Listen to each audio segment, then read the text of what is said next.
नमस्कार मित्रों। आज के समय में बच्चा जैसे ही समझने लगता है, माता पिता को उसके अच्छी शिक्षा की व्यवस्था करने की चिंता होने लगती है।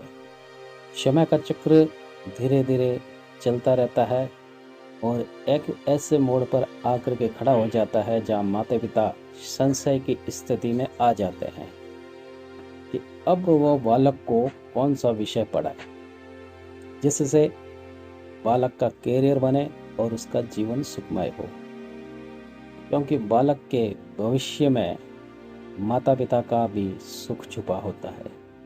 आज के युग में जीवन मूल्य के साथ साथ शिक्षा का उद्देश्य भी बदल गया है।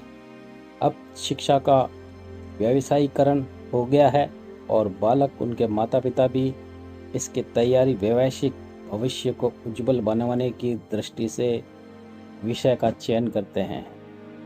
फिर चाहे वो विषय में बालक सफल हो या न हो, वो शिक्षा उसके जीवन में काम आए ही न, लेकिन इससे तो समय की बर्बादी होती है, पैसों की बर्बादी होती है और विशेष तौर पर बालक का जो समय होता है कैरियर बनाने का, वो अमूल्य समय बर्बाद हो जाता है। इसीलिए व्यक्ति को इस संशय से निपटने के लिए बच्चे की जन्म कुंडली का विश्लेषण अवश्य करवा लेना चाहिए, ताकि ज्योतिष सिद्धांत के अनुसार बालक के शैक्षिक विषय का चयन कर सके। आप सभी ज्योतिषीय बंधुओं से ये कहना है कि हम सिर्फ कुंडली में पंचम भाव और दशम भाव को ही देखते हैं शिक्षा के लिए, लेकिन पंचम भाव ज्ञान का, दशम भाव क्या है? दशम भाव रोड पे उस एरो के निशान की तरह है जो हमारे को संकेत देता है कि इस तरफ जाना है। तो ये दशम भाव सिर्फ संकेत है, आप इस तरफ जाएं, आगे क्या है यह स्पष्ट नहीं होता।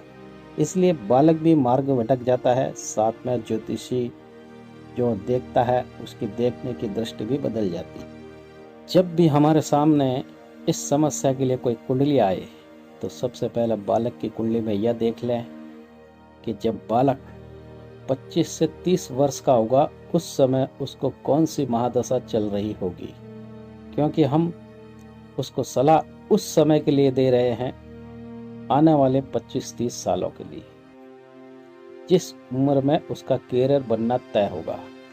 इसके अलावा बालक की शिक्षा का स्तर कैसा होगा, इसके लिए द्वितीय भाव, चतुर्थ भाव, पंचम भाव, नवम भाव, अष्टम भाव के साथ बुध, गुरु, पंचमेश व इन भावों के कारक तत्वों को भी आंकलन कर लेना चाहिए।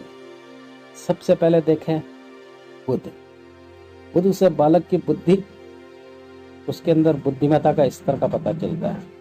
इसके बाद में पंचम भाव और पंचमेश की स्थिति देखें। बुध बताता है कि बालक की बुद्धि का प्रयोग किस प्रकार से करेगा, इसकी बुद्धि इसको साथ देगी या ना देगी। यदि बुद्धि कमजोर है, बुद्धि इसका साथ नहीं दे रही है, तो मेहनत अधिक करने की आवश्यकता होगी। फिर पंचमेश से याददाश्त व अतीन्द्रिय ज्ञान और कल्पना शक्ति का पता चलता है। इसके उपरांत देखें, यदि द्वितीय भाव, इस भाव से बालक की वाणी, धन संचय की स्थिति व कारण और उसकी मानसिक स्थिति, इसके बारे में पता चलता है। और यह पता चलता है कि जो शिक्षा वो अपने जीवन में प्राप्त करेगा वो धन उगाही का कारण बनेगा कि नहीं बनेगा। यानी कि जो शिक्षा प्राप्त कर रहा है उस शिक्षा के द्वारा धन कमा पाएगा कि नहीं कमा पाएगा।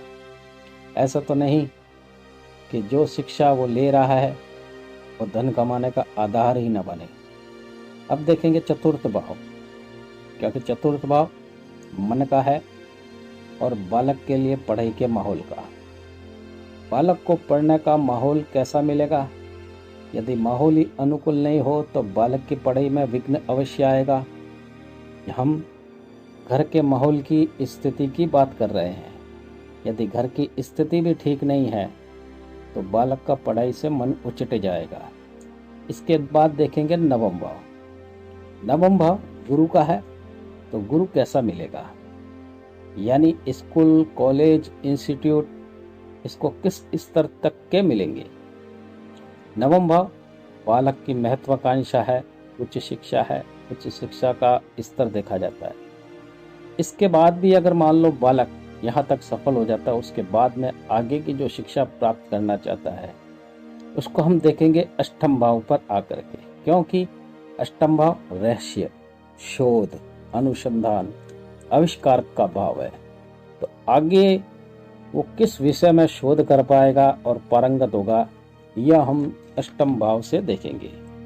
मित्रों, जब भी हम किसी बालक की कुंडली देखें तो हमारा यह दायित्व बनता है कि समय की परवाह न करते हुए बालक की कुंडली का गहनता से विश्लेषण करें, क्योंकि हमारी एक राय उसके भविष्य को दिशा देती है और यह दिशा मार्ग आगे जाकर उसको उसकी मंजिल तक पहुंचा सकती है। यह ज्योतिषी का एक धर्म होता है।